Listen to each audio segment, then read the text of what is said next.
예수께서 또 이르시되 너희에게 평강이 있을지어다. 아버지께서 나를 보내신 것 같이 나도 너희를 보내노라. 이 말씀을 하시고 그들을 향하사 숨을 내쉬며 이르시되 성령을 받으라. 너희가 누구의 죄든지 사하면 사하여질 것이요 누구의 죄든지 그대로 두면 그대로 있으리라 하시니라. 아멘. 부활하신 예수님이 그러니까 제자들이 두려워서 문을 닫고 있는데 그 가운데 예수님이 나타나셨지요. 그리고 제자들이 얼마나 놀랐을까요? 문을 닫아놨는데, 잠가놨는데 그리 쓱 누가 들어오는 거잖아요. 귀신처럼. 제자들이 정말 놀랐을 거예요. 그러니까 예수님이 너희에게 평안이 있을지어다. 그러니까 놀라지 마라 이 소리겠죠. 예수님이 부활하셔서 제자들에게 이렇게 나타나셔서 여러 말씀을 하셨는데 오늘 우리가 읽은 요한복음에서는 이렇게 말씀하셨습니다. 아버지께서 나를 보내신 것 같이 나도 너희를 보내노라. 그렇죠. 이것은 파송하는 거죠. 내가 하나님의 분부를 받아서 지금 3년 반 동안 사역을 했는데 이제 나의 가르침을 받은 너희가 이제 내가 하던 일을 너희가 해야 된다. 나도 너희를 보낸다 하신 거죠. 그리고는 그들을 향하여 숨을 확 내쉬면서 성령을 받으라. 그리고는 말씀하시기를 너희가 누구든지 죄를 사하여 주면 그 죄가 사하여진다. 또 너희가 누구든지 죄를 사해 주지 않고 그냥 내버려 두면 그냥 그 죄가 있을 것이다. 이 말씀을 하신 거예요. 저는 이 말씀을 읽으면서 예수님이 숨을 내쉬면서 성령을 받으라 하신 이 말씀이 마치 하나님께서 흙으로 인간을 빚으시고 그 코에 생기를 불어넣어서 사람이 그때부터 숨 쉬는 인간이 된 것과 비슷하다. 아마 요한복음에서는 이런 이야기를 하는 것 같아요. 하나님이 생기를 불어서 모든 세상을 관리하고 다스릴 자신의 대리인 인간을 살리셨다면 제자들에게 예수님께서 오셔서 숨을 불어넣으시면서 성령을 받으라 하면서 세상으로 보내는 거지요. 아담에게 하나님께서는 내가 이 모든 것을 다스려라 하는 권세를 주셨죠. 다스릴 때 생육하고 번성하여 땅에 충만하게 된다. 하나님이 인간에게 존귀와 영광, 권세를 맡기신 거죠. 마찬가지로 예수님께서는 제자들을 세상으로 보내시면서 어떤 권세를 맡기시나요? 오늘 보니까 죄를 사하여 주는 권세입니다. 원래 죄를 사한다는 것은 하나님만이 하시는 일이죠. 또 하나님께 보내심을 받은 예수님이 이 사람아 당신 죄 사함 받았어 걱정할 것 없다고 하면서 중풍병자를 죄 용서해 주셨죠. 예수님이 죄를 사하는 권세가 있는 거죠. 그런데 지금 예수님께서 제자들을 보내시면서 이 권세를 주는 거예요. 너희가 누구든지 죄를 사하여 주면 그 사람 죄가 사하여진다. 그리고 너희가 사해 주지 않으면 그 사람 죄 그대로 있다 하는 말이죠. 우리가 마태복음에서 예수님의 말씀 중에 너희가 중심으로 형제의 죄를 용서하지 않으면 하나님도 너희 죄를 용서하지 않으실 것이다. 그런 말씀하셨죠. 이것과는 상황이 달라요. 예수님이 마태복음에서 죄 용서를 가르치신 것은 너희가 죄 용서 받았으니 너희가 용서해 주는 것이 마땅하다. 그런 말씀이고요. 요한복음에서는 지금 내가 너희를 세상으로 보낼 텐데 성령을 불어넣어서 보낼 텐데 너희에게 어떤 권세가 있다? 죄를 사하는 권세. 이건 정말 놀라운 일이에요. 예수님께서 베드로에게 무엇을 준다고 하셨나요? 내가 천국에 열쇠를 준다. 언제 그런 말씀하셨나요? 베드로가 예수님을 향하여 예수님의 정체가 무엇인지 입으로 고백할 때 당신은 정말 하나님의 아들이시며 당신은 세상을 구원하는 그리스도입니다. 그러니까 예수님의 정체를 확 알아챌 때 그때 예수님께서 맞다! 하나님이 그것을 알게 하셨구나. 이 믿음의 고백을 하는 사람들 그 위에 내 교회를 세울 것이다. 하나님의 교회는 예수님을 그리스도로 고백하는 사람들. 예수님이 나를 구원하실 분이에요. 다른 말로 하면 예수님 짱이에요. 돈도 좋고 사람도 좋고 애인도 좋지만 예수님이 짱이에요. 여러분, 누가 돈 가지고 유혹하면요, 예수님이 짱이야, 돈 아니야. 그렇게 하면 좋겠죠. 베드로가 고백한 거예요. 주는 그리스도시요 살아계신 하나님의 아들입니다. 제가 누구를 의지하고 누구를 부러워하겠습니까? 그러니까 예수님께서 그에게 내가 천국의 열쇠를 너에게 준다. 그러면 베드로가 그 천국의 열쇠 가지고 어떻게 하죠? 이거 굉장한 권세를 받은 거잖아요. 봅시다. 죄를 사해 주는 권세를 요한복음에서는 준 거예요.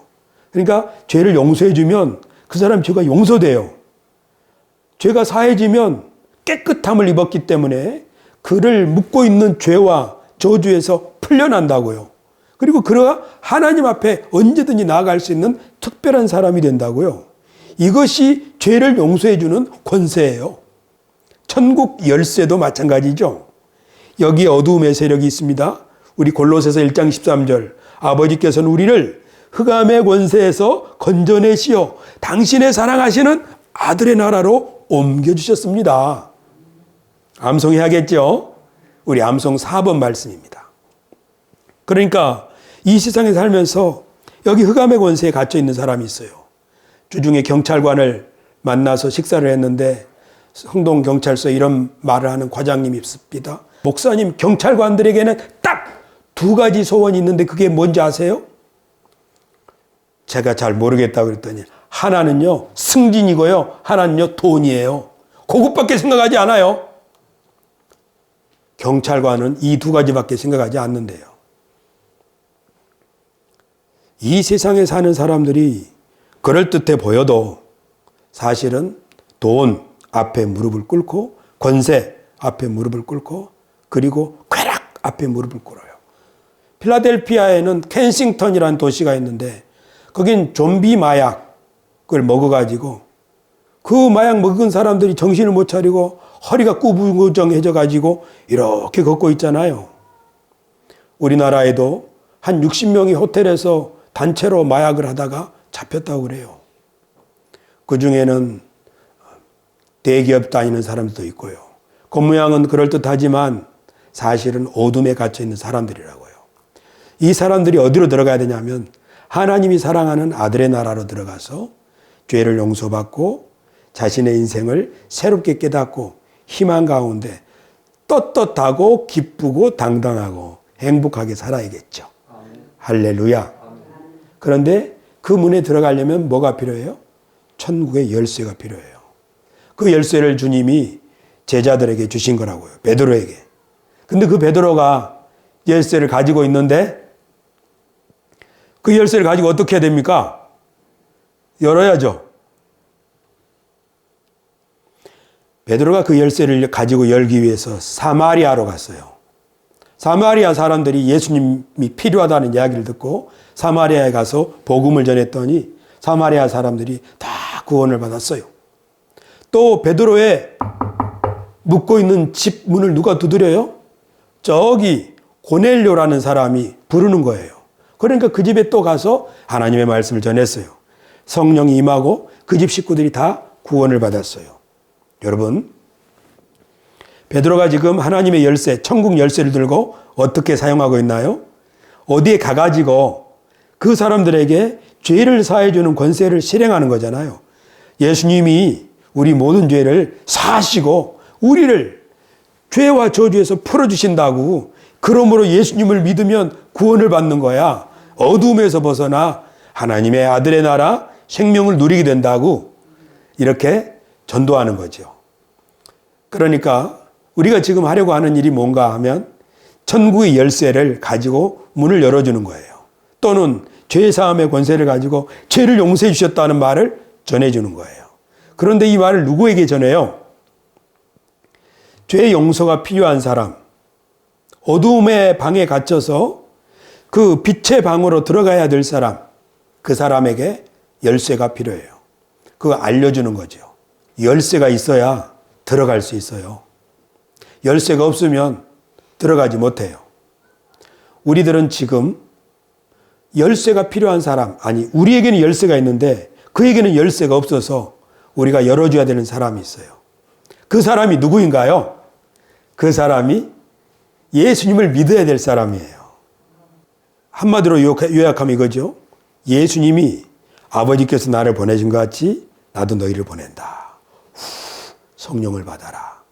아담이 새로 지음받은 것처럼 내가 너희를 새롭게 새로운 피조물로 만들었다.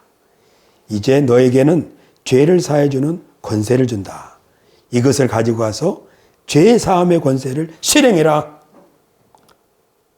네가 죄를 용서해주면 그 사람이 죄를 용서받아서 구원을 받고, 내가 죄를 용서해주지 않으면 그 사람 죄는 그대로 있다. 어두움 가운데 그대로 갇혀있게 된다. 그리고 이 권세를 어떻게 사용해요? 복음이 필요한 사람에게 가서 전하는 거지요. 거부하고 미워하고 쫓아내고 배척하는 사람, 거기는 전할 필요가 없는 거예요. 하지만 누군가는 기다리고 있어요. 누군가는 찾고 있어요. 그 사람에게 가서 복음을 전하는 건데 어떻게 하는 건가요? 가서 예수 믿는 내가 어떻게 변화됐는지를 보여주고 그 사람도 나처럼 살 수 있도록 이끌어줘야죠. 그런데 내가 천국의 열쇠를 받은 내가, 죄사함의 권세를 받은 내가 스스로 어둠 가운데 살고 있으면 어떻게 그것을 전해줄 수 있겠어요? 그래서 우리들에게는 성령 충만이 필요해요. 할렐루야. 아멘. 성령 충만함을 받읍시다. 아멘. 성령 충만은 또한 우리들에게 예수 그리스도의 말씀을 충만하게 받는 것과 똑같아요. 아멘. 예수님은 3년 6개월이라고 하는 시간 동안 제자들에게 하나님의 복음을 가르치셨어요. 그리고 제자들에게 성령을 받으라고 또 말씀하셨어요. 그래서 우리들에게는 말씀과 성령이 함께 필요합니다. 둘 다 필요한 거예요. 말씀은 어떤 점에서 필요한가요? 말씀을 배우면 깨닫지요. 깨달으면 생각이 바뀌어요. 생각이 바뀌면 말이 바뀌어요. 성령이 우리에게 임하면 어떻게 되나요? 우리가 용기가 생기고 권능을 받아요. 그래서 우리 교회는 이 두 가지를 함께 받아서 가는 거예요. 사실은 내가 어떤 권세가 있어서 죄를 용서해 주는 게 아니에요. 죄 용서는 하나님의 주권이에요. 그건 뭐라고 말하는 거냐면 하나님이 예수님을 통하여 당신의 죄를 용서하셨다고 용서를 해주는 거예요. 내가 뭐가 있어서 그런 게 아니에요. 천국 열쇠하고 똑같은 거예요. 이 세상은 돈과 승진이 최고라고 여기는 사람도 있고, 그리고 코로 마약을 흡입해야만 살 수 있는 사람들도 있고, 그리고 자기 미래를 위해서 새벽부터 밤까지 일을 해야만 살 수 있어, 그런 생각을 가지고 있고, 그런 사람도 있어요. 현실이에요. 정글이고 밀림이에요. 그런데 또 어떤 사람들은 나는 천국 열쇠가 있어. 주님이 죄사함의 권세를 내게 주셨어. 그래서 이것이 필요한 사람에게 나눠줄 거야. 그를 위해서 기도해 줄 거야. 그를 격려해 줄 거야. 일어날 수 있다고 도와줄 거야. 나는 그를 찾아가 만날 거야. 그런 사람도 엄연히 있는 거예요. 여러분은 지금 어디에 살고 있어요? 정글에 살고 있어요? 아니면 여호수아와 갈렙처럼 하나님이 우리와 함께 하신다. 나에게는 복음이 있고 성령이 함께 하시고 천국의 열쇠가 있고 죄사함의 권세가 있고 성령을 내게 주셔서 나는 새로운 사람이다. 내가 하는 일은 비록 아주 보잘것없어 보이는 작은 일이고 세상 사람들은 나를 우습게 여길지라도 하나님 앞에서 나는 이런 사람이다. 이렇게 믿고 사는 사람도 엄연히 있어요.